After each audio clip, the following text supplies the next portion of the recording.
ఇష్టం లేకుండా తాళి కట్టావని ఏడ్చే రకం కాదు నేను.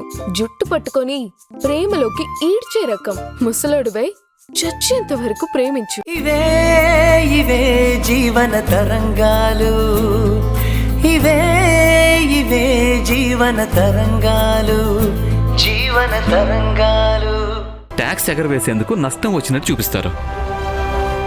రిజిస్ట్రేషన్ రికార్డ్స్లో అమ్మకం కొనుగోళ్ల ధరలన్నీ డమ్మీవే ఉంటాయి.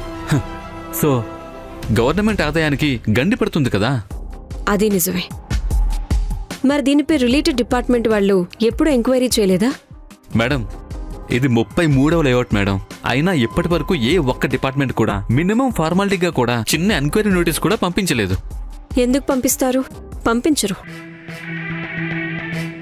తలా పాపం తలా పిడికెడు ఎవరి వాటాలు వాళ్ళకు అందుతుంటే అందరూ సైలెంట్గానే ఉంటారు. ఇది city corporation, town planning, district heads, state, central level officers ఎవరైనా కావచ్చు. పొజిషన్, ఆపోజిషన్ ఏ పొలిటికల్ లీడర్ అయినా సరే వాళ్ళకి సైట్ కావాలి. అది నీలకంఠం దగ్గరుంది.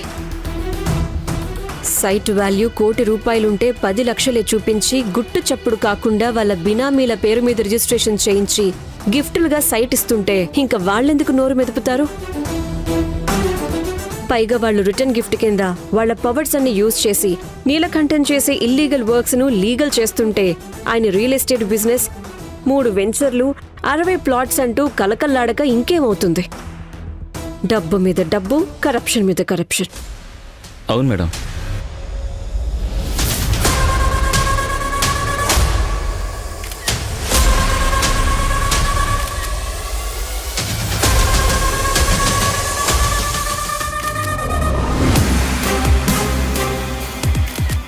ఎవరండి మీరు?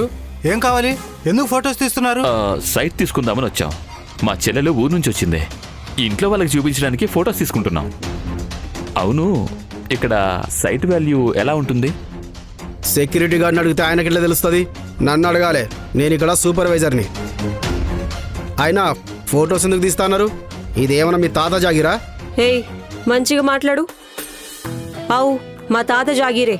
బోర్డు పెట్టిర్రు కదా ఓపెన్ లేఅవుట్స్ అని. గాంధీకి వచ్చి చూస్తున్నాం. చూడొద్దా మరి?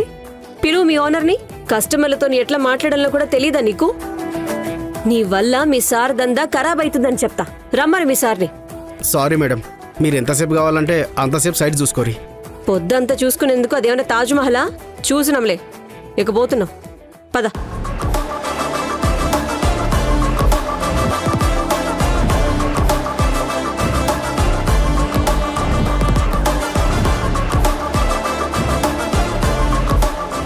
మేడం, కాసేపు హడలెత్తించారు మేడం.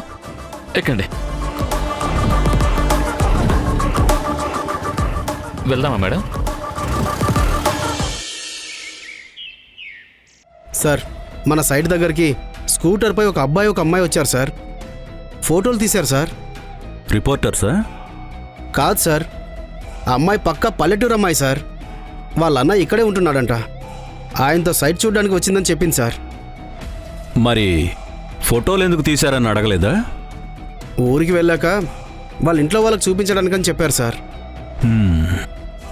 ఊర్లో ఉండేవాళ్ళు ఇక్కడ ఫ్లాట్ ఎందుకు కొంటారు?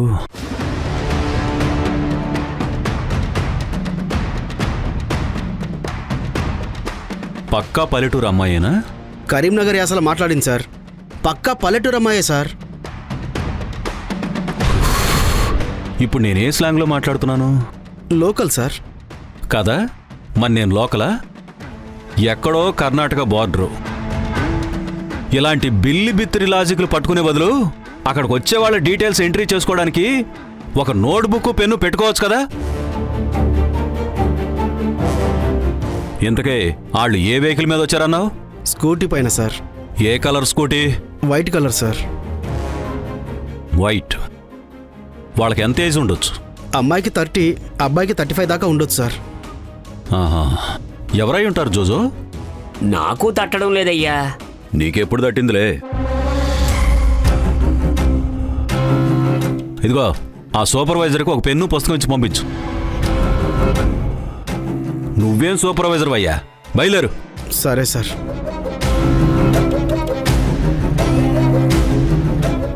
అంటే అసిస్టెంట్ కమిషనరు ఎంక్వైరీ స్టార్ట్ చేసిందంటావా? ప్రభాకర్,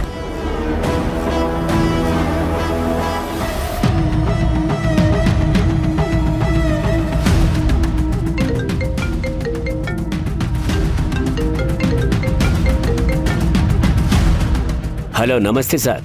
చెప్పండి. ప్రభాకర్ ఎక్కడున్నావు? ఫామ్ హౌస్లో ఉన్నాను సార్. రమ్మంటారా? వద్దుగాని, నీకు మీ ఆఫీసులో పనిచేసే సత్యమిల్లు తెలుసా? తెలుసు సార్. అయితే ఓ పని చెయ్యి, సత్యం ఇంటికి వెళ్ళి సత్యం ఇంట్లో ఉన్నాడో లేదో తెలుసుకో.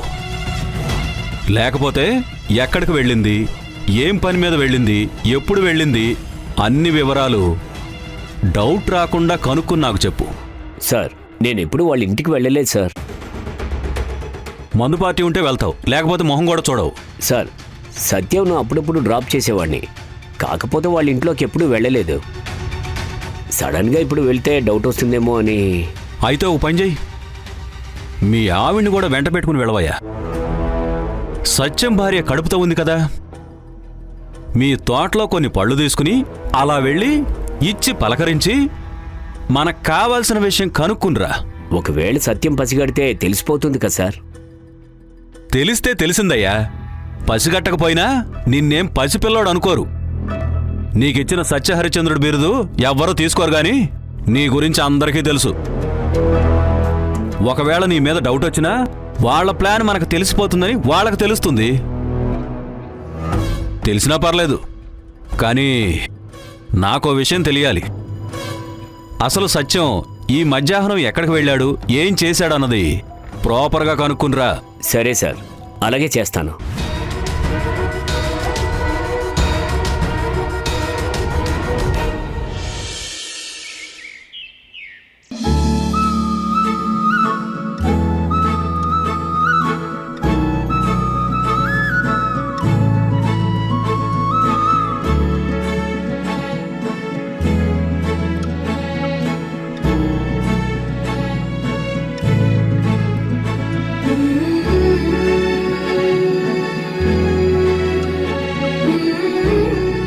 ఏమే, టిఫిన్ అయిందా?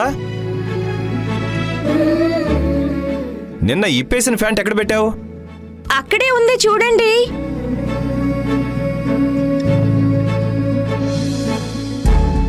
Worst and worst fellow. తెలివి ఉందా నీకు? బ్రాండెడ్ ఫ్యాంట్ మీద లోకల్ టవల్ వేస్తావా? కొంచెం అన్న బుద్ధుందా నీకు? Worst fellow, worst fellow.